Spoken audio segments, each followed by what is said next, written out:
Já, já. Agora tem mais espaço pra você, né? O triciclo e o Jeep saíram daqui, então agora tem mais espaço. Mãe tem que pintar isso daqui, né? Tá feio. Não vai pintar, prometo. Tá? Vamos ver as fotos. Vamos.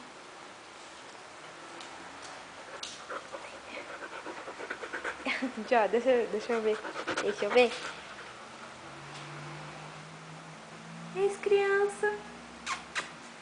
Crianças. Crianças. Mãe precisa arrumar essa maternidade, né? Logo. Oi, galerinha.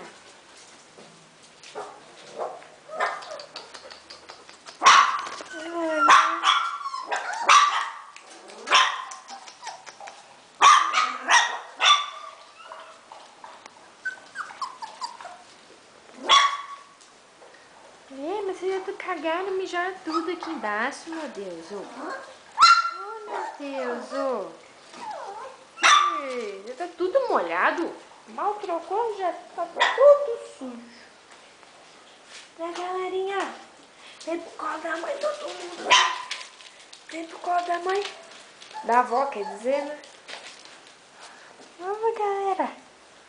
E galera? Tudo cheio de cocô já. Tudo mijado. Vocês são muito bagunceiros.